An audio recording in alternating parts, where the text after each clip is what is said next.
abin da ya sa na sa Isa Ali hannu a takarda lokacin da Isa Ali higo APC ni na bashi takarda kati na jama'iyya da kuma ya fita waje na zo na bashi katin fita to kaga tun da ya shigo bai bani kuɗi ba dan ya fita ba zai ban kuɗi ba. Sunana Bala Salu Abubakar Galda. An ga ficewarka daga jam'iyyar APC inda kuma jam'iyyar PDP ko za ka dan bayyana mana kaɗan daga cikin dalilan da ya jawo haka? To gaskiya al'amari na dan fuskanci kalubale ranar 19 ga watan 5 2026 saboda akwai rizane na Isa Ali wanda ya kamun takarda na sa masa hannu. Na fuskanci kalubale na zarge-zarge da korafe-korafe a kaina. Wannan shine dalili wanda yake nake ganin cewa lallai ya kamata in haƙura da wannan tafiya. Amma mun ga ficewar taka kamar yadda ka mana bayani yanzu, amma ba mu sani ba me ya ja hankalinka na ka bi Profesa Isa Ali Ibrahim Fantami zuwa jam'iyyar PDP tun daga sauran jam'iyyu bayan ita kanta jam'iyyar PDP da kamar jam'iyyar APC.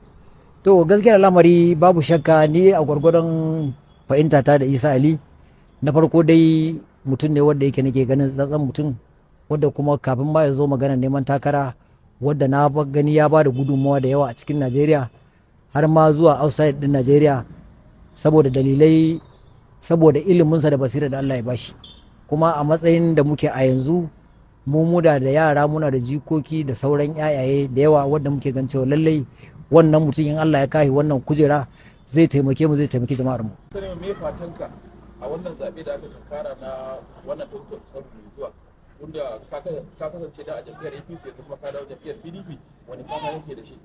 To gaskiyar magana fatan da nake da shi shine ina fatan duk mutumin da yake tare da ni yake goyon bayana ina fatan wannan tafiya kamar yadda ni na fita daga cikin jam'iyyar APC na batta na koma jam'iyyar PDP wadda yake nake gani ita ne za ta kai mu ga cimma nasara akan bukatun da muke da shi wadda za a samu ci gaba fiye da kima. Ina fatan duk wani mutumin da yake goyon baya a cikin wannan tafiya ina ganin ya zo mu tafi tare don wannan shine za mu samu mafita. Lokacin da shi Profesa Isa Ali Ibrahim Fantami ya ajiye jam'iyyar APC ya koma jam'iyyar PDP mun ji zarge-zarge da yawa sun tafi wanda ake cewa an zo an baka kuɗi ko kuma wasu abubuwa masu kama da haka ba mu san me za ka yi cewa kai.